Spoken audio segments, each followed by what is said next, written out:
திரைக்கதை மாதிரி எழுதியிருக்கீங்க அப்படின்னு சொல்லி அவர் ஒரு சஜஷன் கொடுத்தார். சரி, எனக்கு அப்படிதான் எழுத வரும். நான் வந்து தினந்தோறும் நாகராஜ் சாரோட அசிஸ்டன்ட்.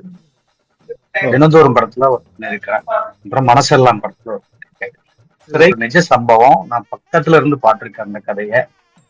அந்த மடத்தானுங்கிற கேரக்டர் மட்டும்தான் கற்பனை பெயர். ஆமா, மற்ற எல்லாமே நிஜ பெயர்.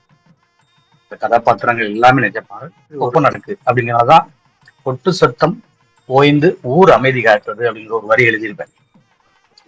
அப்படின்னா அடுத்த கொட்டு சத்தத்துக்காக காத்திருக்கிறாங்க அப்படின்னு அங்கங்க கேட்டுக்கிட்டு கொட்டு சத்தம்ங்கிறது இந்த சம்பவத்தோட எதிரொலிதான்.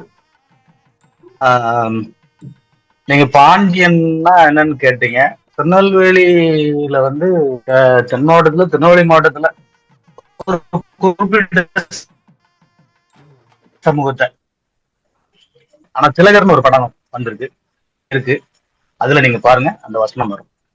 அதுல பூ ராமு அப்படிங்கிறவரு அந்த ஆதிக்க சமூகம், ஒரே சமூகத்துல நடக்கிற பிரச்சனையை தான் பேசியிருப்பாங்க.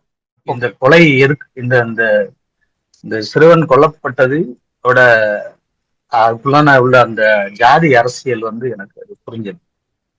அப்பதான் எனக்கு சினிமா என்னமோ வந்தது.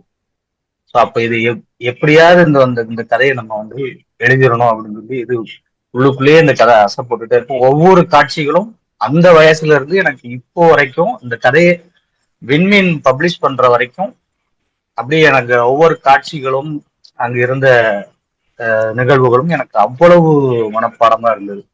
அங்க உள்ள வேட்டை நாய்கள், அந்த வேட்டை நாய்களுக்குள்ள நடக்கிற ஒரு சின்ன சாதி அரசியல், அப்படியான விஷயங்கள்லாம் நிறைய இருக்கும்.